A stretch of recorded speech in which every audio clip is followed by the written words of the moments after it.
안녕하세요. 하루에도 수명의 인연을 만나는 50대 남자입니다. 제 직업은 우편 집배원이에요. 물론 요샌 비대면으로 우편물을 배송하는 일이 많지만 그래도 하루에 몇 명의 사람들과 여전히 얼굴을 맞대고 우편물을 전하곤 하죠. 그들 중엔 익숙한 얼굴도 있고 새로운 얼굴도 있는데 전 그렇게 잠깐씩이나마 사람들을 만나는 일이 즐겁답니다. 저는 제 일을 무척이나 좋아하는데요. 과거보다 최근 몇 년 새 유독 제 직업을 사랑하게 된 계기가 하나 있었어요. 바로 한 할아버지와의 인연이죠. 평생 제 가슴에 품고 살 소중한 이야기 한번 들어봐 주시겠어요? 몇 년 전 우편 집배원이었던 전 새로운 구역을 배정받게 되었어요. 그때 맡게 된 구역 중엔 사회 취약계층 사람들이 많이 거주하던 허름한 동네가 있었죠. 동네 주민들은 대부분 어르신들이었는데 그곳은 제가 돌아다녀 본 동네 중 가장 정과 인심이 부자인 동네이기도 했어요. 집배원 양반, 오늘 날이 덥지? 이리 와봐. 시원한 식혜 한 사발 하고 가. 어르신들은 제가 지나갈 때마다 환하게 웃으며 집배원 양반 하고 꼭 인사를 해주셨습니다. 그곳에 가면 늘 제 마음에 햇볕이 내리쬐어지는 기분이었죠. 그리고 그 동네엔 늘 대문 활짝 열어놓고 마당에서 술을 드시던 70대 할아버지가 계셨어요. 그분이 바로 제 사연의 주인공인 김덕훈이라는 할아버지였습니다. 왔어? 나한테 오늘은 뭐가 왔나?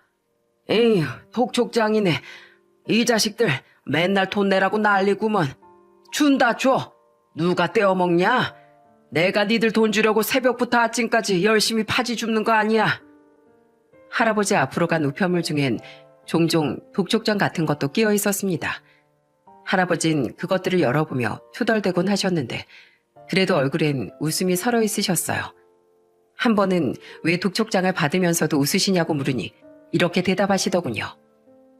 반갑기도 하고 고마워서 그러지.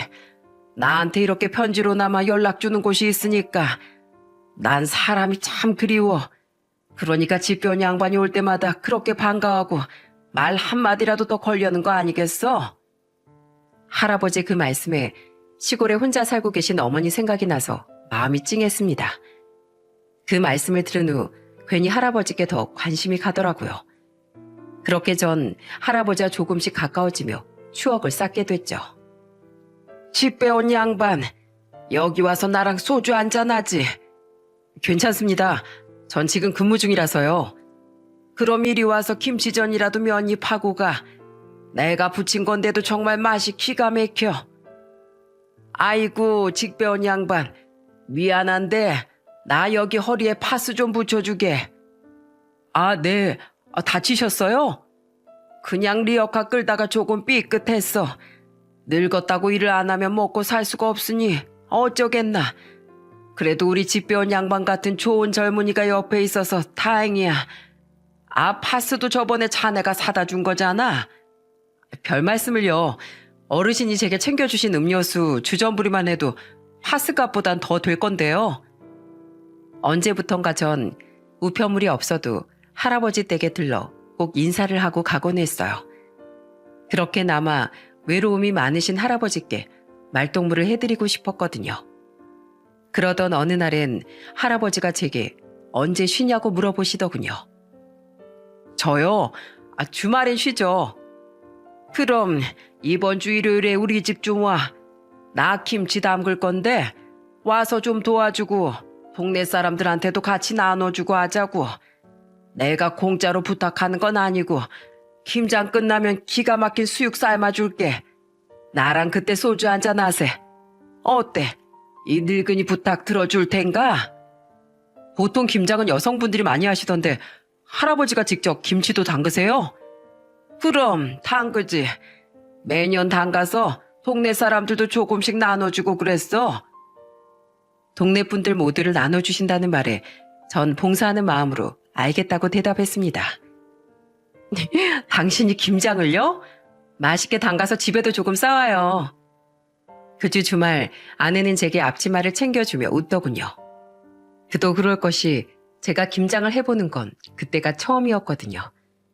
저희 어머니도 저희 딸이 중학교 들어가기 전에 모두 돌아가신 장인 장모님도 김장을 하지 않으셨으니까요.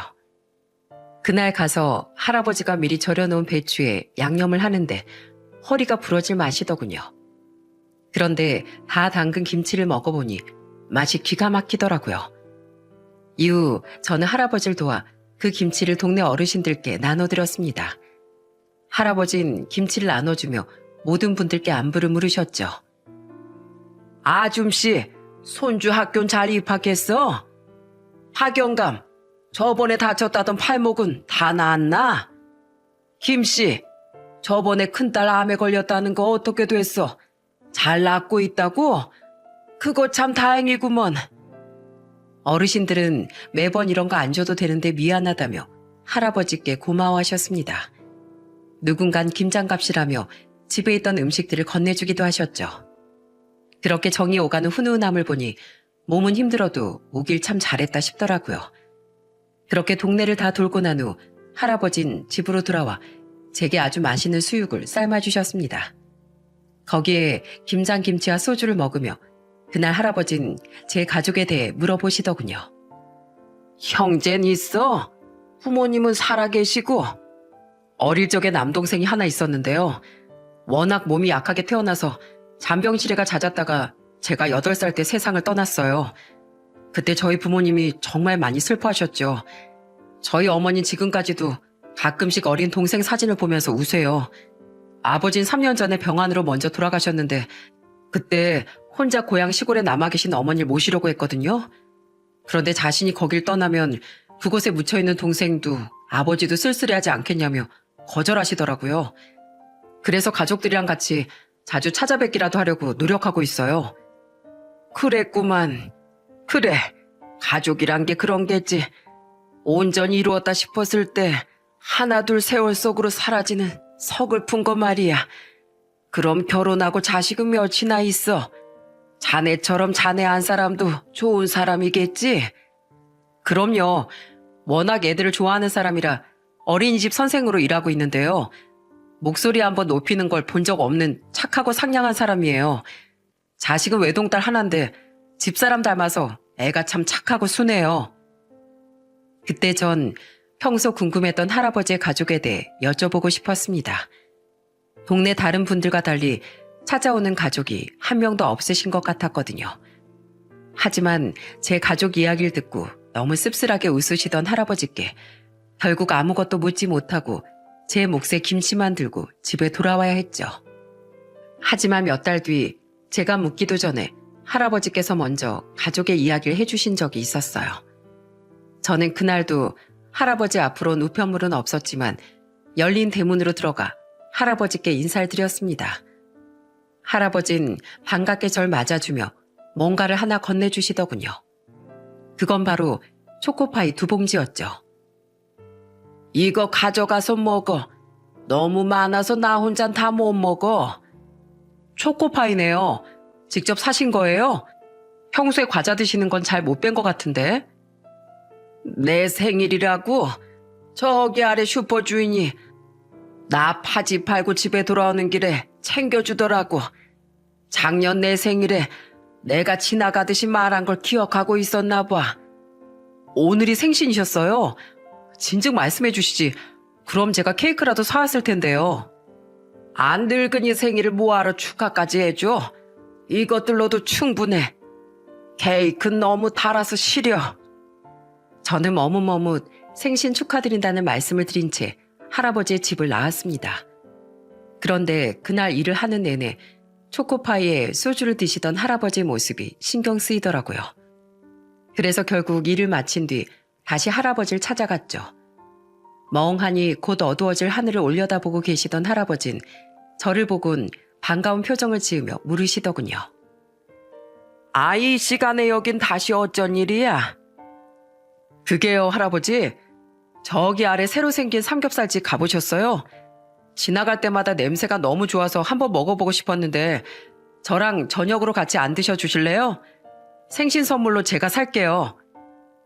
내 생일이라는 거 알고 마음 착한 양반이 내내 신경 쓰였나 보구먼. 그래, 내 고맙게 얻어먹겠네. 나도 오늘은 유난히 사람이 그리웠거든.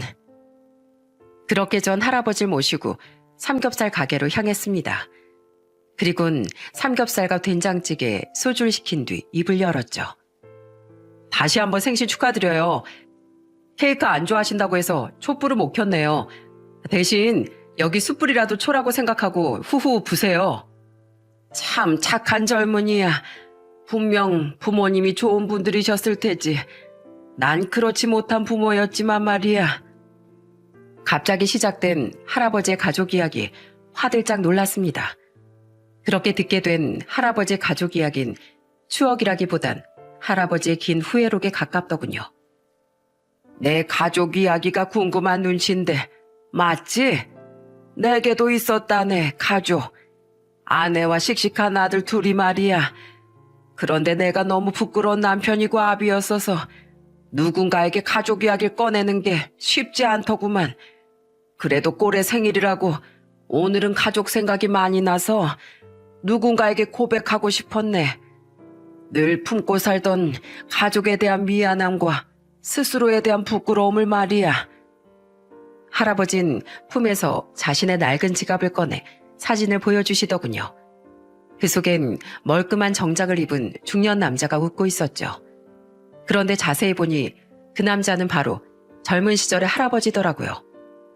그리고 할아버지가 보여주신 또 다른 한 장의 사진 속엔 그런 할아버지와 아내로 보이는 아주머니, 그리고 자식인 듯한 두 청년이 환하게 웃고 있었죠. 젊을 적 나랑 우리 가족들이야. 삐쩍 마르고 초라해진 지금 나랑 많이 달라서 몰라보겠지? 난 원래 잘 나가는 사업가였네. 한창 사업이 호황이었을 땐 국무총리상도 받고 나라에서 주는 표창장도 받았지. 대통령한테 받은 시계까지 있었으니 사업이 얼마나 잘 됐었는지 상상이 되지? 와, 대단하시네요. 멋지세요. 나도 그땐 성공을 쟁취한 내가 멋지다고 생각했네. 하지만 지금은 가족들 보기 너무 미안해서 가족 사진마저 지갑 뒤편에 숨겨두고 가끔씩만 꺼내볼 정도로 부끄러운 사람이 됐지. 할아버진 제가 따라드린 소주를 들이키셨습니다. 저는 속 버리실까 싶어 얼른 삼겹살 한 점과 김치를 접시에 올려드렸어요. 고맙네 하며 삼겹살을 드신 할아버진 이어서 다시 말씀을 시작하셨죠. 우리 아들들은 착하고 쾌활한 애들이었네. 특히 큰아들은 내 분신과도 같았어. 난 크게 성공한 만큼 원래 일밖에 모르고 살았네. 가끔 내게 애정 섞인 서운함을 토로하던 4살 어린 작은 아들이랑 다르게 큰아들은 아비인 날 전부 이해해주고 따랐지. 그래서 대학생 때부터 캐나다로 유학 갔다가 그곳에서 직장까지 잡고 살던 지 동생과 달리 큰아들은 대학 졸업하자마자 내 회사 일에 뛰어든 거야. 자신도 내 일을 돕고 싶다면서 말이야. 그런 큰아들이 너무 기특해서 난 내가 가진 모든 걸 알려주기 위해 노력했네. 큰아들은 열심히 일을 배우며 내 운전기사까지 자처해서 나와 꼭 붙어 다녔지. 그렇게 큰아들은 결혼은커녕 연애할 시간도 없이 그저 일에 묻혀 살았어. 그런데 그게 화근이었던 게야. 과로가 원인이 됐는지 큰아들은 고작 나이 38에 세상을 떠나고 말았거든. 뇌출혈로 쓰러진 지 한 달 만에 말이야. 그러니까 그게 벌써 17년 전이구만 그래. 할아버진 한숨을 쉬며 그때부터 자신의 인생이 송두리째 바뀌었다고 말씀하셨습니다. 자신의 인생뿐 아니라 남은 가족들 모두의 삶이 자신 때문에 비탈길로 미끄러지기 시작했다고 말이죠. 모든 게 다 내 탓 같았네. 내가 큰아들을 무리시켜서 그렇게 된 것만 같아 너무 괴로웠어. 그때부터 난 매일같이 술을 마셨네. 잠에서 깨면 술부터 찾는 주정뱅이가 나였단 말일세. 그러다 보니 정신이 온전할 리가 있겠는가? 난 계속해서 판단력을 잃고 무리한 투자에 돈을 쏟아부었어. 그랬으니 회사는 자꾸만 망하고 기울어갔지. 게다가 자네 작전 주식이라는 범죄 들어봤나? 난 그 작전 세력에게 된통당해서 재산을 또 무지막지하게 말아먹었다네. 그럼 또 속상해서 술을 마시고 회사 일은 제대로 돌보지도 못하는 악순환이 계속됐지. 그렇게 결국 내 회사 망하고 말았다네. 회사가 망한 뒤 할아버진 더욱 술에 빠져 지내셨다고 하더군요. 그리고 남은 재산으로 이번에 노름판에 빠져버렸다고 하셨죠. 처음엔 한 푼, 두 푼으로 시작했던 게 결국 집안 재산뿐 아니라 살던 집까지 날리게 만들었지. 그렇게 대골 같은 집에서 작은 아파트로, 그러다 낡은 빌라 전세로 난 아내와 작은 아들과 함께 이사를 해야만 했어. 그럼 작은 아드님은 캐나다에서 한국으로 들어왔었던 건가요? 그동안 아내랑 아드님이 그런 할아버지를 말리지 않으셨어요? 물론 말렸지. 작은 아들은 큰아들이 세상을 떠나자마자 부모 곁을 지키겠다면서 캐나다 생활 모두 포기하고 한국으로 돌아왔어. 그런데 그런 작은 아들에게 보인 내 모습은 끝없이 망가져가는 못난 꼴이었던 게야. 아내도 아들도 날 미친 듯이 말렸네. 울기도 하고 화도 내면서 말이야. 그때 난 내 슬픔에만 빠져서 미처 알지 못했네. 아들도 나와 마찬가지로 자식을 잃었던 아내도 나 못지않게 괴로웠을 거라는 당연한 사실을 말이지. 내가 지금까지도 제일 미안한 것 중 하나가 뭔지 아나? 자식 잃고 어쩌면 나보다 더 괴로웠을 아내한테 남편이 무너져가는 모습까지 보여준 거야. 집이 망하고 내가 생활비를 못 가져다 주니까 아내 내 탓 한 번 않고 조용히 식당 일을 하면서 생계를 책임졌다네. 아내 내가 회사를 말아먹고 가세를 기울게 했어도 거기에 대해선 나한테 화 한 번을 낸 적이 없어. 아내 내가 술 먹고 노름을 가까이 하는 거 딱 그거에만 화를 냈네. 그 와중에도 심성이 착해서 술만 먹으면 속 버린다고 나한테 안주를 만들어다 줬어. 마치 지금 자네처럼 말이야. 할아버진 제가 접시에 계속 올려드리던 삼겹살을 물끄러미 보며 말씀하시더군요. 잠시 말을 멈추고 삼겹살을 보던 할아버지의 눈에서 한 번도 직접 뵌 적 없던 할아버지 아내분의 모습이 어른거렸죠. 날 다시 정신 차리게 하려고 노력했던 건 작은 아들도 마찬가지였네. 아까 말했듯이 화도 내고 애원도 해가면서 말이야. 아들은 직장 다니면서 생활비 보태고 내가 노름하느라 진 빚도 갚아줬지. 내가 노름하느라 며칠씩 집에 들어가지 않을 땐 날 찾으려고 노름판을 찾아다니기도 했네. 그때 아들이 날 붙잡고 애원하던 말이 아직도 귓가에 맴돌고 나네. 아버지, 형이 죽은 건 아버지 탓이 아니에요. 전 괜찮지만 어머니가 너무 불쌍하지 않아요? 이제 그만 방황하고 제발 정신 차리세요. 아들은 이렇게 울며 나한테 빌기까지 했지. 집사람 닮아서 참 착한 녀석이었어. 하지만 난 끝까지 정신을 차리지 못했네. 큰아들 죽은 지 8년 만에 아는 그만 병을 얻어서 세상을 떠났어. 마음과 몸 모두에 병이 있었던 게지. 바로 나 때문에. 하지만 난 그때도 정신 차리지 못하고 계속 노름을 했다네. 그때 엄마까지 잃은 작은 아들에게 난 염치 없게도 또 돈을 부탁하고 말았어. 그때 작은 아들은 화도 내지 않고 무덤덤한 표정으로 날 보더구만. 아무 말도 없던 작은 아들은 그날 저녁 주머니에 있던 몇 푼을 들고 노름판에 갔던 할아버지를 찾아왔다고 합니다. 그리고 할아버지께 돈 봉투를 내밀며 이렇게 말했다고 해요. 아버지가 부탁한 500이에요. 아버지, 이 돈 받으시면 저 아버지랑 이제 인연 끊을 거예요. 근데 안 받고 그냥 저랑 가겠다고 하시면 저 아버지 다 이해하고 용서할게요.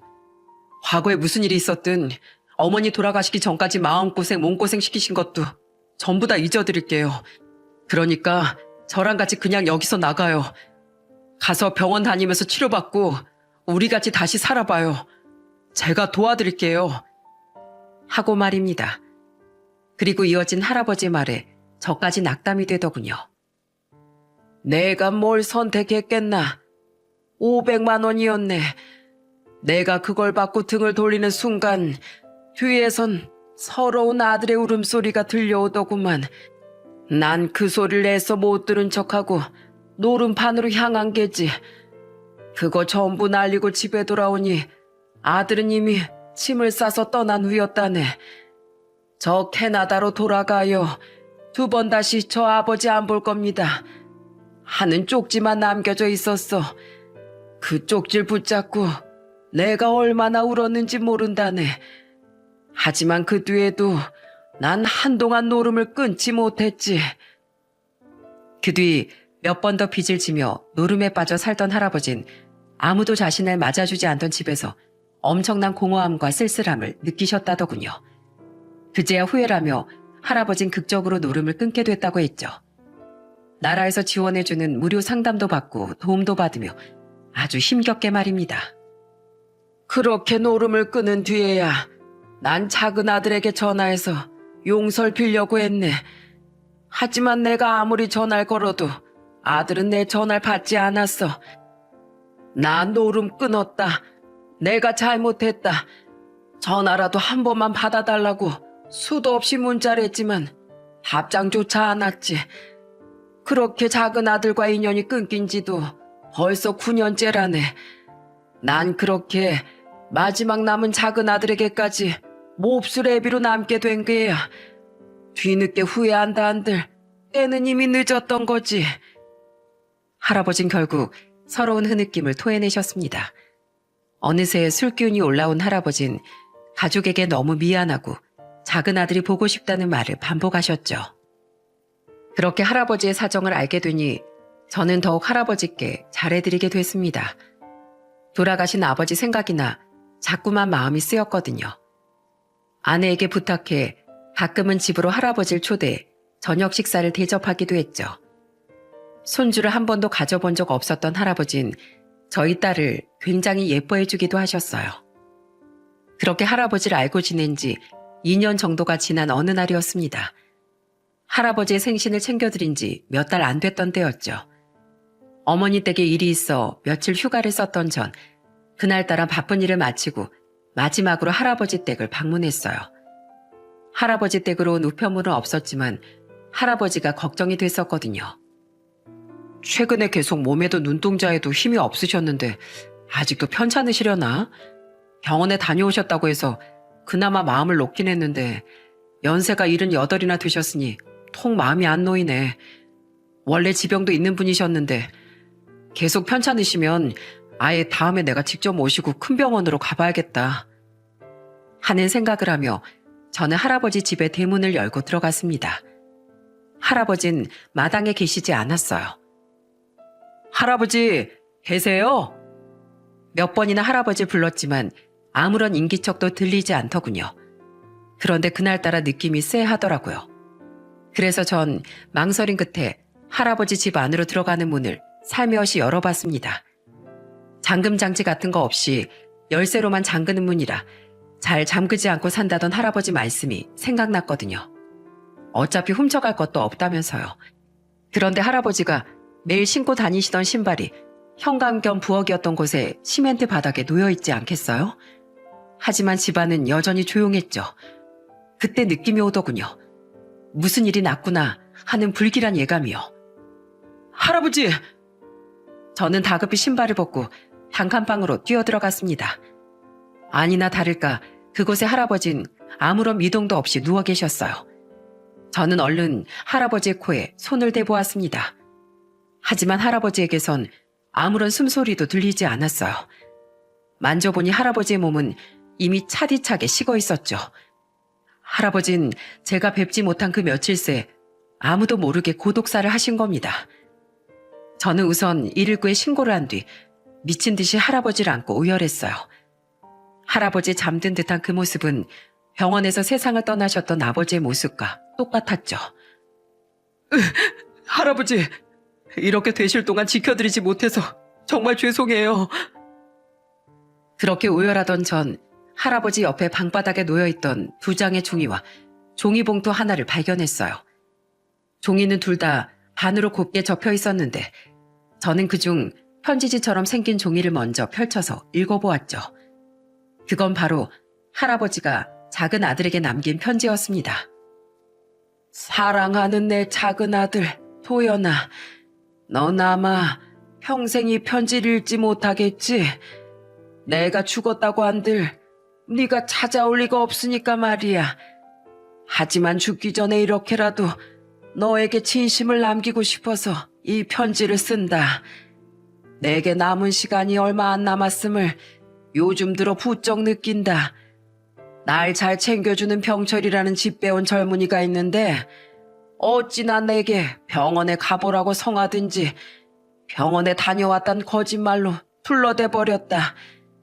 내가 무슨 자격으로 이 못난 목숨을 이어가려고 노력하겠니? 그저 지금까진 술에 의지해서 매일 용서를 빌며 숨만 쉬고 산 게지.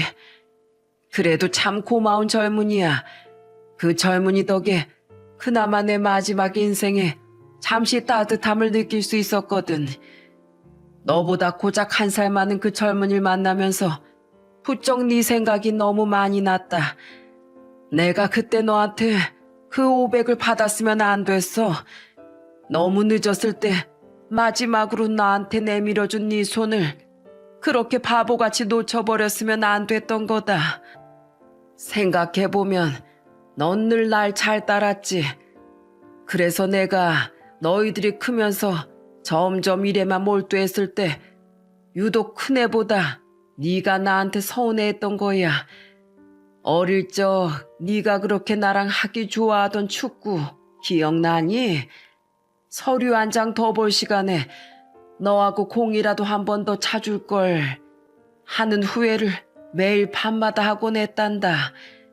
다 빠진 앞니를 훤히 드러내며 내게 웃어 보이던 어린 네 웃음이 캐나다에서 한 번씩 돌아올 때마다 집이 아닌 회사로 와서 아버지 하고 날 부르던 네 목소리가 500만 원을 가지고 돌아서던 날 보던 네 눈물 범벅이었던 얼굴이 매일 밤 내 귀에 눈에 들리고 보이곤 한다. 캐나다에서 결혼은 했니? 손주 낳았고 어느덧 49이 됐을 텐데 네 나이 든 모습에선 내 모습이 조금이라도 보이니? 9년이나 보지 못한 네가 많이도 그립구나. 이제 곧 하늘에 가면 멀리서나마 그런 널 볼 수 있겠지. 그 생각을 하면 이 죽음이 두렵긴커녕 설레게 느껴지기까지 하는구나. 도연아, 나는 네 형과 엄마와 달리 아마 천국에 가지 못할 게다. 지은 죄가 많은 난 지옥에 갈 테지. 가족들에게 진 내 죄는 지옥 가서 갚으마. 넌 그렇지 않겠지만 부디 마지막까지 너만은 나처럼 어리석은 삶을 살지 말거라. 사랑한다, 우리 아들. 제가 할아버지 아들도 아닌데 쉴 새 없이 눈물이 줄줄 흘렀습니다. 너무도 생생하게 아들을 그리던 할아버지의 마지막 고백이 너무 가슴 아팠죠. 그리고 그 옆에 접혀있던 작은 쪽지엔 자신을 발견해줄 사람을 향한 할아버지의 부탁이 들어있었어요. 곧 떠날 때가 머지 않았음을 느끼고 송구한 부탁의 말 남깁니다. 누구신지 모르지만 절 발견해주신 분께 감사와 죄송하다는 말씀드립니다. 옆에 남긴 봉투엔 제 전 재산인 300만 원이 들어있습니다. 부디 제 장례비로 써주시고 그걸로 꼭 제 아내 산소 옆에 묻어주세요. 아내의 산소가 있는 위치도 함께 적어 봉투에 동봉해 놨습니다. 세상에 미련이 없던 할아버진 그렇게 자신의 죽음을 예견한 채 마지막 준비를 모두 마치셨던 거예요. 이렇게 빨리 이별할 줄 알았으면 할아버지를 모시고 좋은 곳이라도 한번 가드릴 걸, 더 자주 찾아뵙고 연락도 드릴 걸 하는 후회가 구급차를 타고 나서도 할아버지 시신을 병원에 모시고 난 뒤에도 미친 듯이 몰려왔죠. 저는 할아버지의 마지막 부탁을 들어드리고자 지자체에 도움을 요청했습니다. 한국엔 없지만 자식도 있으시고 장례비도 있으니까 제발 무연고 시신 처리하지 말아주세요. 제가 직접 장례를 치러드리겠습니다. 부탁드려요. 그렇게 장례치를 준비를 하는 며칠간 잠시 할아버지의 장례는 미뤄졌어요. 그 사이 전 할아버지 휴대폰에서 작은 아들의 연락처를 찾아 전화를 걸었죠. 제발 받아라는 간절한 바람을 읊조리면서요. 여보세요? 안녕하세요. 혹시 김덕훈 할아버님 작은 아들 김도연 씨 되시나요? 네, 맞는데요. 근데 어떻게 전화하신 거죠? 저희 아버지가 또 무슨 사고라도 치셨나요? 아니면 노른 빚을 못 갚았나요? 다행히 제 번호는 모르는 번호라서인지 할아버지 작은 아들인 도연 씨는 제 전화를 받더군요. 하지만 제가 할아버지 함자를 꺼내자마자 말투가 퉁명스러워졌죠. 그건 아니고 할아버지께서 어제 돌아가셨습니다. 저는 할아버지 지인 김병철이라고 하는데 대신 장례를 치러드리게 됐어요. 지금 그 문제로 장례가 며칠 지체되고 있는 상황이긴 한데 많이 그리워하던 아드님이 장례에 참석해 주시면 할아버지께서 많이 좋아하실 것 같습니다. 제 말에 도연 씨는 잠시 아무 말이 없었습니다. 그리고 제가 대답을 기다리는 사이 전화는 뚝 끊어지고 말았죠. 저는 몇 번이나 더 전화를 걸었지만 도연 씨는 전화를 받지 않았어요. 할아버지에 대한 미움이 아직까지 상당한 상태였던 것 같아 저는 고민 끝에 할아버지의 편지를 사진으로 찍어 도연 씨 휴대폰 번호로 전송했습니다. 그리고 얼마 뒤 장례를 시작하며 장례식장 위치 또한 함께 문자로 남겨놓았죠. 하지만 장례를 치르던 첫날과 이튿날 저녁까지 할아버지 아들로 보이는 사람은 나타나지 않더군요. 대신 제가 할아버지 부고 소식을 알린 동네 주민 어르신들이 많이들 찾아오셔서 빈소를 메워주셨어요. 집 빼온 양반, 남은 휴가 다 끌어써서 김씨 장례 치러주는 거라며? 저기 음식 나르는 거 돕는 사람들이 자네 부인하고 딸이라지? 참 고생이 많네. 같은 혼자 사는 노인이자 동네 이웃으로서 우리가 자네한테 얼마나 고마워하는지 몰라. 내 말이 그 말이네. 어이 덕훈이, 이제 자네가 나눠주는 김치는 평생 못 먹겠구먼. 그 김치 우리가 참 좋아했는데 말이야. 가족 얘긴 한 번을 안 하더니 정말 가족이 없었던 겐가? 그럴 줄 알았으면 우리라도 더 자네 집을 자주 들여다볼 걸 그랬어. 미안하네. 저는 그분들을 보며 영정사진 속 할아버지께 속으로 이런 말씀을 드렸습니다. 할아버진 평생 못난 삶을 사셨다고 했지만 그렇지 않아요. 보세요. 이렇게 많은 분들이 할아버지의 마지막 가시는 길에 눈물을 흘려주고 계시잖아요. 하고 말입니다. 그나저나 할아버지의 아들은 정말 오지 않으려나 하며 발인 전날 아내와 딸을 집으로 돌려보낸 후 저는 늦은 시간까지 잠을 청하지 않고 자리를 지키고 있었습니다. 그런데 그때 누군가 조용히 빈소를 찾아와 할아버지의 영정사진을 보며 무릎을 꿇고 흐느끼더군요. 그 뒤엔 외국인으로 보이는 여자와 어린 남자아이가 서 있었죠. 아버지. 처음엔 그 사람이 누군지 몰랐습니다. 향도 피우지 않고 국화도 올려놓지 않고 제게 인사도 아는 채 오자마자 흐느끼기만 했으니까요. 하지만 아버지하고 부르는 순간 깨달았죠. 아, 이 사람이 할아버지의 작은 아들 도연 씨구나 하고 말입니다. 어찌나 서럽게 우는지 지난날 돌아가신 아버지 장례식장에서 흐느끼던 제 모습이 생각나 눈물이 흘렀습니다. 도연 씨가 흐느낌을 멈추지 못하자 뒤에 두 손을 모으고 서 있는 외국인 여자분이 도연 씨를 안으며 달래주었죠. 겨우 흐느낌을 멈춘 도연 씨는 그제야 저를 향해 묻더군요. 혹시 그쪽이 김병철 씨인가요?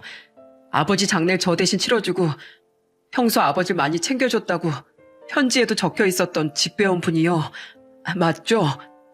예, 제가 도연 씨에게 연락드린 김병철입니다. 감사합니다. 저희 아버지를 생전에 챙겨주신 것도 이렇게 장례 치러주신 것도 전부 다요. 그리고 아버지 마지막 가시는 길을 제가 볼 수 있게 해주신 것도요. 저 경철 씨가 보내주신 아버지 편지가 아니었다면 여기 오지 않았을 거예요. 그런데 그 편지를 읽고 나니까 아버지가 너무 그리워서 망설이다 결국 이렇게 찾아왔습니다.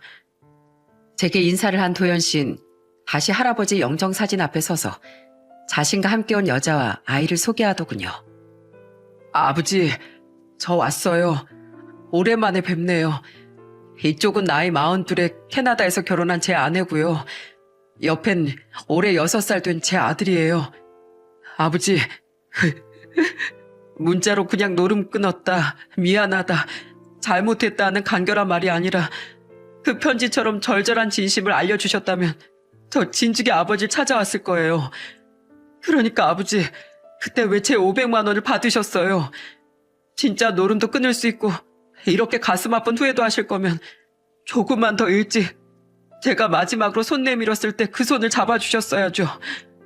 결국 그 오랜 시간 동안 저도 손주도 한번 못 보시고 이게 뭐예요? 그동안 저도 아버지 사과 안 받아들여서 죄송해요. 그래도 제가 자식인데 아버지를 한 번 더 용서해드렸어야 했어요. 죄송해요, 아버지. 도연 씨는 겨우 멈춘 울음을 다시 터뜨리며 원망과 미안함을 토로했습니다. 그 눈물 겸 부자 상봉 장면을 보며 저도 남편을 달래던 도연 씨 아내도 함께 많은 눈물을 흘렸죠. 그날 도연 씨는 예약해둔 호텔로 아내와 아들을 먼저 보낸 뒤 저와 늦게까지 소주를 마시며 이야기를 나눴네요. 전 할아버지가 그동안 어떻게 사셨는지 얼마나 가슴 깊이 후회하며 먼저 보낸 가족들과 도연 씨를 보고 싶어 했는지 모두 말해주었죠. 제 이야기를 들으며 도연 씨는 물기 어린 눈으로 소주를 들이켰습니다. 마치 생신날 삼겹살에 소주를 드시며 흐느끼던 지난날의 할아버지처럼 말이죠. 저도 사실 아버지가 많이 보고 싶었습니다. 하지만 전 절대 아버지가 변하지 않으셨을 줄 알았어요. 예전에도 몇 번 그랬었거든요. 비록 술은 끊지 못하셨지만 그래도 아버진 정말 많이 변하셨었네요. 전 그것도 모르고 아버지가 그렇게 혼자 쓸쓸히 돌아가시도록 만든 불효자예요. 아닙니다. 그래도 이렇게 마지막엔 할아버지 용서하시고 찾아와 주셨잖아요. 할아버진 끝내 도연 씨가 자신을 찾아오지 않을 줄 아셨는데 도연 씨를 보고 정말 많이 기뻐하셨을 거예요. 대화를 하다 보니 할아버지 말씀대로 정말 심성이 착한 사람이라는 게 느껴지더군요. 그렇게 시간 가는 줄 모르고 이런저런 이야기를 하다 우린 잠도 한숨 자지 못하고 다음날 아침 일찍 발인을 해야 했죠. 아버지, 제가 용서해드렸으니까 지옥 같은 데 말고 꼭 천국 가세요. 가서 형하고 어머니한테 안부 꼭 전해주세요. 아셨죠? 이제 그곳에선 더는 괴로워하지 마세요. 저는 할아버지를 아내분 산소 옆에 묻어드릴 때까지 제 아내와 딸과 함께 슬퍼하는 도연 씨 가족 곁을 지켰습니다. 제 아내와 딸에겐 오지 않아도 된다고 했지만 두 사람 모두 할아버지의 쓸쓸한 마지막 길에 자리를 채워주고 싶다고 했어요. 그 뒤 도연 씨는 저녁 비행기를 타야 한다며 제 손을 잡고 작별 인사를 하더군요. 정말 감사했습니다. 이 은혜는 반드시 제가 갚을게요. 사모님 그리고 따님 두 분 모두에게도 진심으로 감사드립니다. 꼭 다시 연락드리고 찾아도 뵐게요. 아닙니다. 전 잊으셔도 되니까 부디 도연신 가족분들과 행복하게만 사세요. 저는 사실상 그게 우리의 마지막 만남이라고 생각했어요. 먼 캐나다에 사는 사람과 고작 이틀 본 사이에 또 볼 일이 뭐가 있겠나 싶어 그저 잘 살라고 말해주었죠. 형님, 형님이라고 불러도 되죠? 형님도 제가 1살 동생이니까 그냥 편하게 도연아 하고 불러주세요. 잘 지내시죠? 저희 가족 이번에 한국 가려고요. 평생 밟을 일 없을 줄 알았던 한국 땅을 한번 밟고 나니까 고국이 계속 그리워져서 참을 수가 없더라고요. 근데 저 그때 형님하고 가족분들 찾아뵈도 될까요? 하지만 도연 씨는 정말로 몇 달 뒤 제게 전화를 걸더니 저를 찾아오고 싶다고 말하더군요. 제게 형님 하는 너스레까지 떨면서요. 아내나 저나 그런 도연이가 반갑기 마찬가지라 흔쾌히 집으로 초대를 했죠. 아내는 한국 밥상이 그리웠을 도연이를 위해 정말 푸짐하게 음식을 차렸습니다. 우와, 형수님 정말 잘 먹겠습니다. 음식 솜씨가 정말 일품이세요. 도연이의 아내와 아들도 서툰 한국어로 아내에게 고맙다고 말하더군요. 그리고 도연이는 당시 18살이었던 제 딸에게도 상냥하게 말을 걸었죠. 별아, 너 고2라며? 저번에 봤을 땐 정신이 없어서 말도 제대로 못 나눠봤네. 학교 공부 많이 힘들지? 나중에 아저씨네 집에 엄마 아빠랑 같이 한번 놀러와. 아저씨가 캐나다 구경 시켜줄 테니까. 정말요? 와, 너무 좋아요. 사실 저 캐나다 꼭 가보고 싶었거든요. 여태 해외는 가족끼리 딱 한 번 일본 여행 가본 게 다라서요. 그래? 아, 그럼 너만 좋다면 아예 방학 때마다 아저씨네 집으로 어학연수 올래? 고등학생, 대학생들 그렇게 짧게 어학연수 많이 하던데 그런 짧은 프로그램도 잘 돼 있어. 아저씨도 부자가 아니라 유학을 시켜주겠다는 말은 못하지만 그 정도는 충분히 해줄 수 있을 것 같은데? 형님, 어때요? 뭐? 아유, 아니야. 잘 알지도 못하는 사이에 그건 예의가 아니지. 하긴 정 괜찮은데 형님하고 형수님이 좀 불안하시겠다. 그래도 언제든 전 환영이니까 필요하시면 꼭 말씀해 주세요. 제가 언젠가 꼭 은혜 갚고 싶다고 했잖아요. 답례를 하고 싶다고 해도 싫다고 하셨으니 그렇게라도 꼭 보답을 하고 싶어서 그래요. 솔직히 혹하지 않은 건 아니었습니다. 딸은 어릴 때부터 해외로 유학을 가고 싶어 했는데 집안 형편이 썩 좋지 않아 보내주지 못한 게 늘 미안했거든요. 그런데 캐나다에서 머물 안전한 집이라도 해결된다면 학원비와 생활비 정도는 어느 정도 보태줄 수 있었으니까요. 하지만 이제 겨우 2번 본 사람을 어떻게 그렇게까지 신뢰하고 딸을 먼 타국으로 보낸답니까? 제 뜻을 안 도연이도 뒤늦게 그렇게 생각했는지 후회를 기약하더라고요. 그렇게 캐나다로 돌아간 도연이는 또 제게 전화해 이렇게 말하더군요. 저 명절이라 어머니 아버지 산소도 돌볼 겸 한국에 들어가려고 하는데요. 혹시 그때 형님 어머님도 한번 찾아뵙고 인사드리면 안 될까요? 그래도 명절인데 어딘가 저도 찾아가고 싶어서요. 어려울 것 없는 부탁에 저는 시골에 계신 어머니께 전화를 걸어 사정을 말하고 여쭤보았습니다. 어머니는 흔쾌히 허락을 해주셨죠. 가족과 함께 저희 어머니를 찾아뵌 도연인 넙죽 큰절을 하며 이렇게 말하더군요. 형님이 제 아버지께 잘해주셨듯 저도 어머니께 명절에라도 이렇게 찾아와서 아들처럼 잘하겠습니다. 그래도 된다고 허락만 해주신다면요. 절 편하게 그냥 작은 아들 하나 생겼다 이렇게 생각해 주세요. 생각지도 못한 도연이의 말에 어머니는 왈칵 눈물을 터뜨리셨습니다. 놀라서 어머니를 달래며 물으니 어머니는 이렇게 말씀하시더군요. 내 평생에 작은 아들이라는 말을 또 들을 줄은 몰라서 이렇게 눈물이 나는 것 같구나. 그래, 그렇게 하려무나. 고국의 이름뿐이라는 부모가 있다면 타국에서 네 마음도 덜 힘들 테지. 그 뒤 도연이와는 종종 안부 전화라며 점점 가까운 사이가 되어갔습니다. 도연이는 명절 포함 1년에 2-3번씩 한국에 들어왔는데 그때마다 저희 집에서 묵었어요. 제가 호텔 갈 것 없이 그냥 저희 집으로 오라고 아내와 상의 후에 아예 초대를 했거든요. 그리고 명절 땐 저희 어머니 댁에 갔다가 함께 도연이 어머니 아버지의 산소, 저희 아버지와 동생의 산소에도 들렀죠. 마치 정말로 친형제처럼 말입니다. 어쩌다 한 번씩은 도연이의 형 납골당에도 함께 갔죠. 형, 이번에 시간 낼 수 있을 때 가족들 다 같이 캐나다로 놀러와. 늘 형하고 형수님이 우리를 대접해줬으니까 이번엔 우리가 꼭 대접하고 싶어. 도연이의 초대에 할아버지가 돌아가신 지 2년쯤 뒤 우리 가족은 대학생이 된 딸의 방학에 정말 캐나다 여행도 다녀왔답니다. 나라도 예쁘고 사람들도 좋고 참 좋은 나라라는 생각이 들었어요. 특히 너무 좋아하는 딸을 보니 형편 때문에 유학을 보내주지 못한 일이 더욱 미안해지기까지 했죠. 그런 제 마음을 알아채고 도연인 과거에 제게 했던 어학연수 이야기를 다시 꺼내더군요. 아빠, 저 아저씨 집에서 어학연수 하면 안 돼요?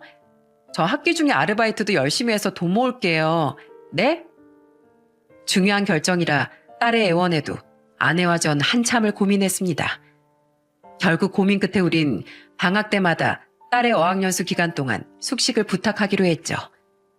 필요 없다는 도연이와 재수 씨에게 꼬박꼬박 딸의 생활비를 붙여주며 말입니다. 그래도 걱정되는 마음에 우린 자주 딸과 통화했는데 아저씨 아줌마가 너무 잘해준다며 딸은 너무 행복해 보이는 대답을 하더라고요.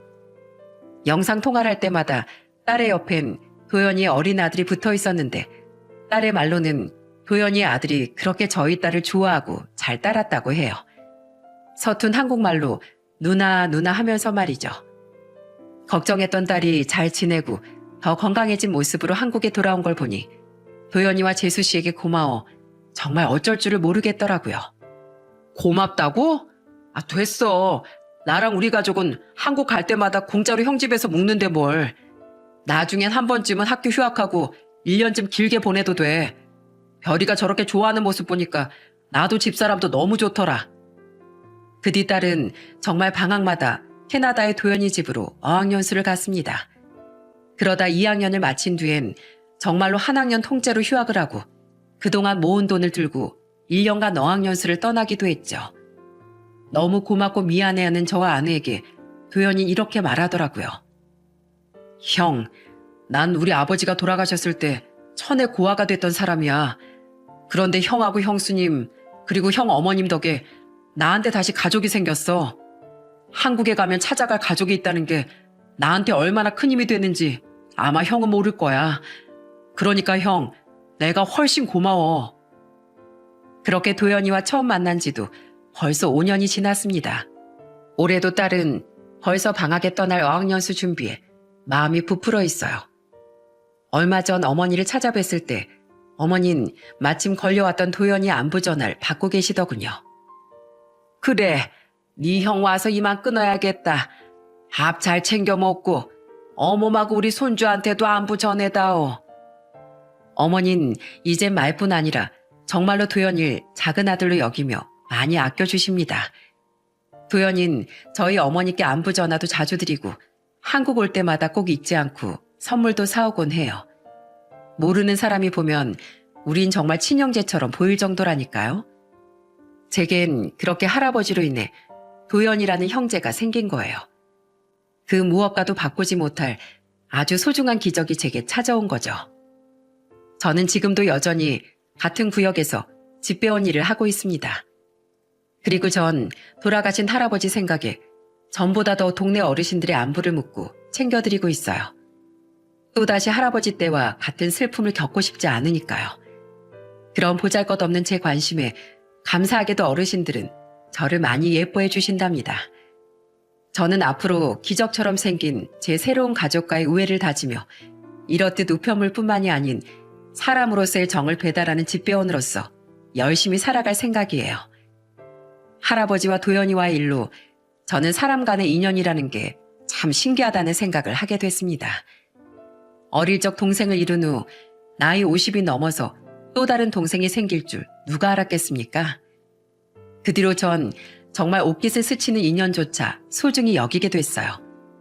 그 사람이 언젠간 제 가족이 혹은 친구가 혹은 영원히 잊지 못할 추억이 될지 아무도 모르는 거니까요. 또한 그 사람이 제 인연이 되지 않는다고 한들 무심코 지나치던 모든 사람들에겐 슬프고도 아름다운 그 사람만의 인생사가 있다고 생각하니 조금 더 사람들을 따뜻한 시선으로 바라보게 되더라고요. 여러분은 어떤 인생을 살고 계신가요? 제 사연을 듣고 계실 한 분 한 분의 걸어오신 길이 참 궁금합니다. 제가 여러분의 모든 삶을 알지 못하지만 사연을 마치며 꼭 이 말씀을 드리고 싶네요. 치열하게 살았든 조금은 게으르게 살았든 평생 선하게 살았든 간혹 실수를 저지르며 살았든 여러분의 삶은 수많은 감정을 느끼며 살아왔다는 것 자체만으로도 참 아름답다고 말이죠. 그러니 주어진 삶을 더 행복하게 누릴 수 있도록 하루라도 더 많은 사랑을 하며 사시길 바랍니다. 혹여 잘못한 일이 있다면 후회만 하지 말고 용서를 구해도 보시고요. 여러분 모두의 삶이 보다 행복하고 아름다워지길 늘 먼발치에서 응원할게요. 그럼 언젠가 여러분께도 사람의 정을 배달할 수 있는 날이 오길 고대하며 이만 사연을 마치겠습니다. 감사합니다.